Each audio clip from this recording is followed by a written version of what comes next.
next section, Arts and Culture, and there's two motions in this section from the Parliamentary Group. And holding the motion is our spokesperson, Karen McKellar from South Down. Karen, you're welcome to the podium. Welcome, Karen, to the podium, please.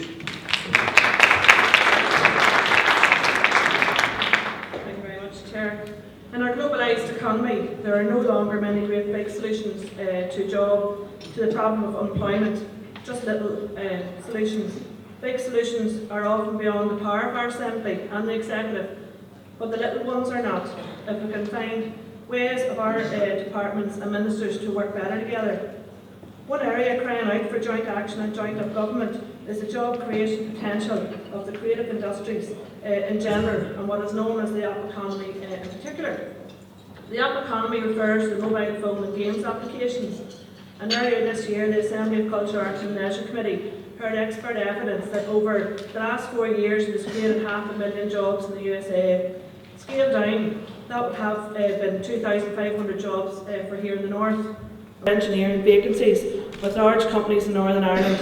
But our university are only throwing out 300 software graduates, less than the number that retire or die. Even at that, according to one quoted employer, none of the universities or colleges provides programmers with the skill set we find immediately employable. Large and small could not get the skilled people they needed across the range of digital content creation, from web design, mobile app development, game development and e-learning to film, television, radio animation and post-production. Meantime, our young graduates are picking fruit in Australia. There are no big employers providing thousands of jobs, and to be fair, we don't really expect there will be many of them coming in the near future. We're going to have to rely on our own efforts and our own natural advantages to provide jobs to keeping our young people at home. The great thing about tourism development is that it is naturally mainly local, that it brings jobs and few at a time into areas where no other industry can reach. And it can be kept under local control.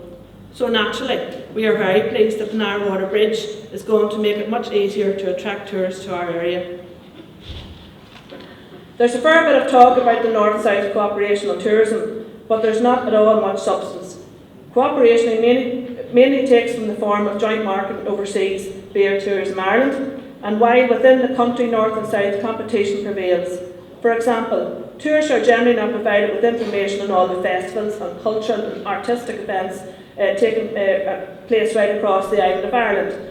This is not very smart, particularly given the fact that tourists come with the expectation of a single, undivided experience. Yeah. By jointly developing our artistic and cultural offering, we could greatly enhance the tourist experience and provide added value to keep tourists here longer at very little cost. It is a time to make tourism development within Ireland an explicit area of North-South cooperation and to develop a strategy of cross-border development for the full tourism potential of our cultural and artistic society. Thank you. Thank you, Karen. Cyrraedd yma Caherli agus Caimera Gurintse an achas orm tachiacht hort don rún táhachtach seo agus nói is dócha go líon an Gaeilge taobhistí de réimse an rún seo. Chairman, it gives me great pleasure to second the motion which Karen has so eloquently stated. And indeed, one of my own responsibilities within the Party of Irish Language and Associated Culture falls within the remit of this motion. There's no doubt about it, delegates, the arts and culture have a very important role to play in the life of any nation. They encompass all that we hold dear to us, and in some ways, much of what we would rather forget. Indeed, they hold the mirror up to life and reflect what we are, warts and all. The vibrancy of a nation's arts and culture are as good a barometer as you would get of the nation's health. Many view the arts and culture as some type of luxury add-on, which is good to have during the good times, but which should be easily dispensed with when times get tough. The SDLP does not hold that view. I don't hold that view, and I know that you do not hold that view. In fact, in my view, nothing could be farther from the truth. We need the arts and culture not only in good times, but more especially in the harder, darker times. The arts are as necessary to the good health of the society as is a free press. Anyone who would seek to value the arts in mere financial terms would quite rightly be dismissed as a Philistine.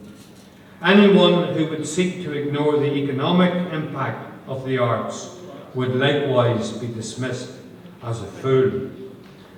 Every pound invested in the arts generates £3 in the local economy. The more we invest in the arts and culture, the greater the return.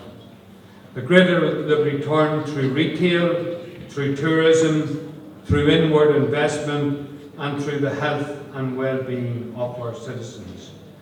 This is an area of society which lends itself very naturally to north-south cooperation.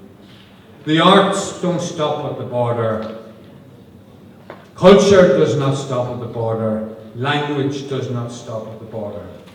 Delegates, I totally endorse the views put forward by Karen and add to them my own views. And I urge you to support this very important motion. Thank you very much. I have no indication from any other speakers in this section on this motion number 8 on arts and culture. Can we have those in favour of the motion as outlined by Karen and seconded by Dominic? Your green cards, please, in favour. Thank you. Those against? None. Thanks very much.